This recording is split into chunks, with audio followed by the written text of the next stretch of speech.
Fala pessoal, tudo bem? Sejam muito bem-vindos a mais um vídeo aqui no canal Papo pra PJ. Semana passada a gente teve um vídeo, esse vídeo que está aparecendo aí para vocês agora, onde eu trouxe o que significavam algumas siglas ou que cada uma daquelas operações ali representava, né? E eu percebi que a gente tem muitas siglas no mundo de comércio exterior. Então eu resolvi fazer uma lista e trouxe para vocês as principais siglas que a gente usa e eu vou tentar explicar um pouquinho delas para vocês nesse vídeo aqui. Bora pra vinheta que daqui a pouco eu explico.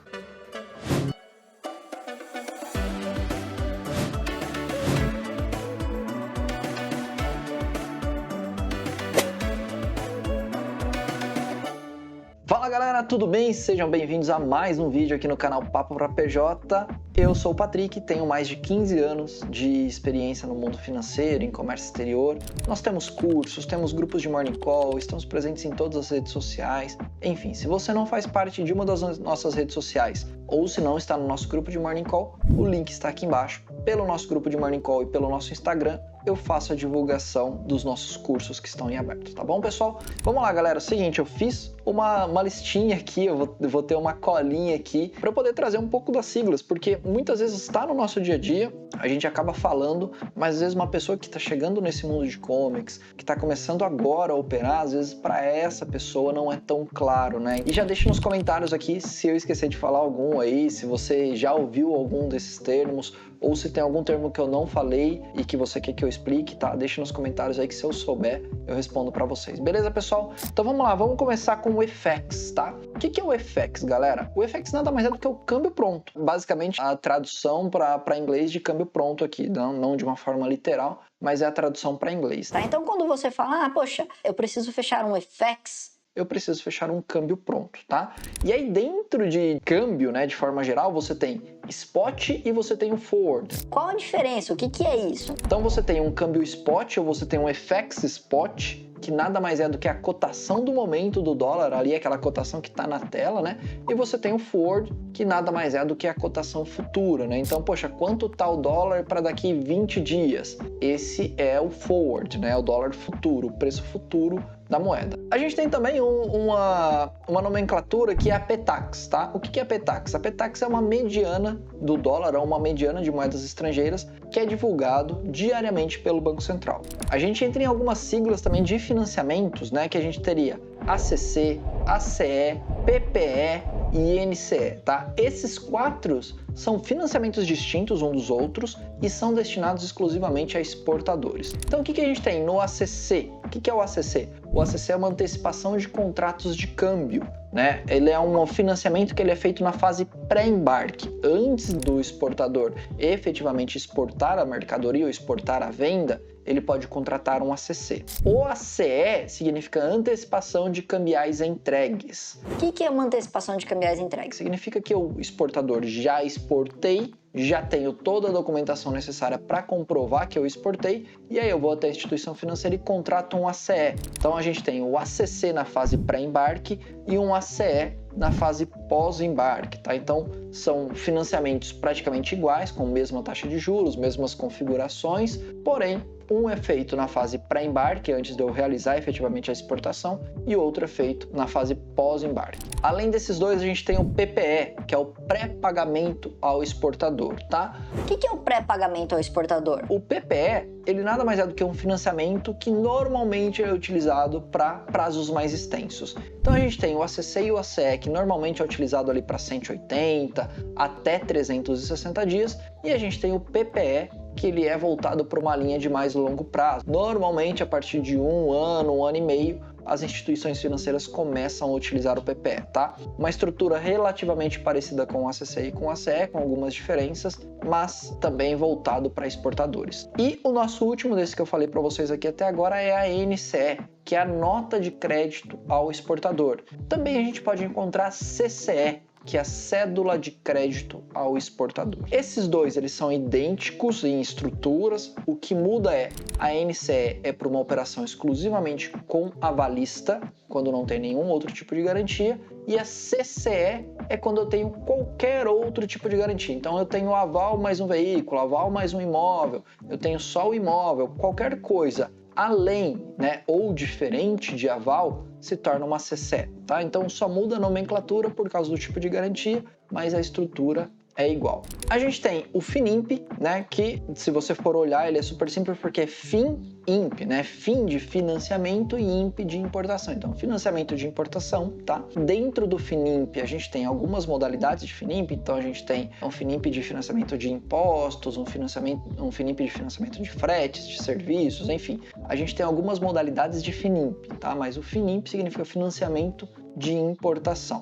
Existem alguns financiamentos, tipo o FINIMP, que eu acabei de falar, 4131. Existem algumas estruturas que a gente vai ouvir falar que essas estruturas são estruturas offshore. E o que significa offshore? Offshore significa que eu estou contratando um financiamento com uma empresa que está fora do Brasil. Então, apesar de eu ir na instituição financeira local aqui, então eu vou lá e busco o Banco do Brasil, por exemplo, localmente aqui, eu estou contratando com o Banco do Brasil Nova York, por exemplo. Então, quando eu vou olhar esse meu contrato, ele é um contrato que o Patrick está contratando com o Banco do Brasil Nova York. E aí a gente tem o Banco do Brasil local aqui, né, amparando toda essa operação, tá? Isso é uma operação offshore. E aí, para cada localidade que essa instituição tiver, vai ter uma alíquota de imposto de renda, né? Então, se essa empresa está num local que é paraíso fiscal, a gente tem uma alíquota de imposto de renda que é 25%. Se ela está num local que não é paraíso fiscal, a gente tem uma outra alíquota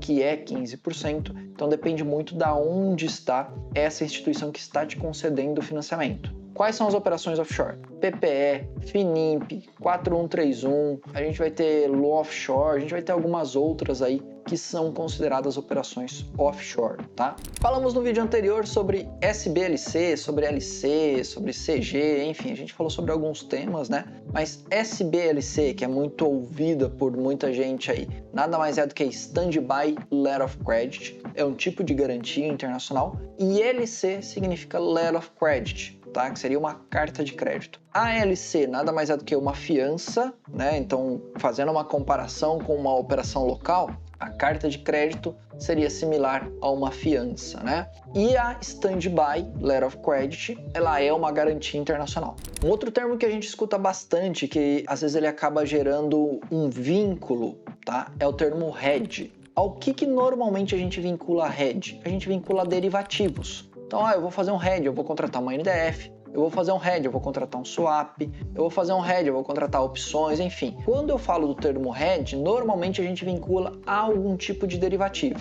E na verdade o termo hedge, ele está linkado à proteção. Então eu posso fazer hedge de diversas formas. Eu posso fazer hedge utilizando financiamentos, sim, dá para fazer, a gente já tem vídeo no canal falando sobre isso. Eu posso fazer hedge utilizando câmbio futuro, eu posso fazer hedge utilizando trava de exportação futura, eu posso fazer hedge utilizando derivativos, né? E aí pode ser NDF, opções, swap.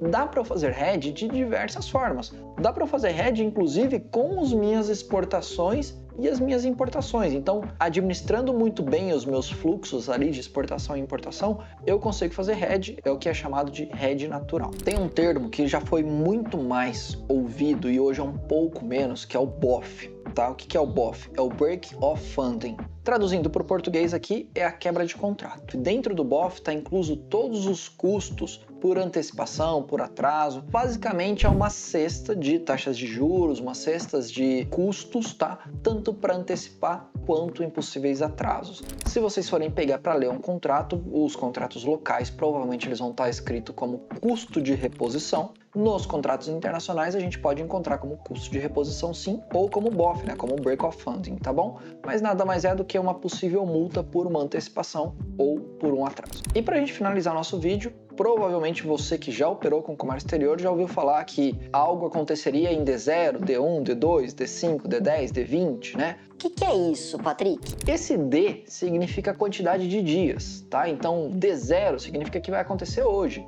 D1 significa que vai acontecer amanhã. D2 depois de amanhã. D5, D10, D20, né? Então, esse D ele determina quantos dias vão acontecer. Um ponto importante aqui é, não há uma definição clara se é dias úteis ou dias corridos, tá? Você vai precisar entender o contexto daquilo que está se falando. Por exemplo, essa liquidação vai acontecer daqui em D360.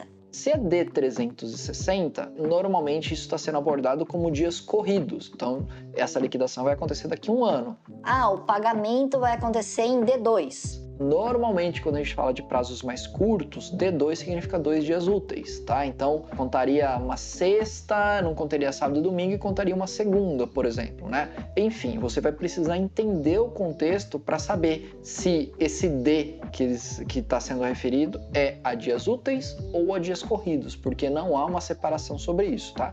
É muito comum a gente ver ali até D5, D10, a gente está falando de dias úteis. Acima disso, começa a se falar de dias corridos. Existem diversas siglas dentro do mundo de comércio exterior, eu trouxe só algumas para vocês, tá? Com certeza você já ouviu falar de alguma outra, deixa nos comentários aqui. Se tiver alguma que você não conhece ou que você já ouviu falar, que você não sabe o significado, deixa nos comentários aqui que se eu souber, eu trago essa informação para você e a gente se vê no nosso próximo vídeo, na próxima semana. Não esquece de deixar aquele like maroto para me ajudar e um abraço, galera. Tchau, tchau!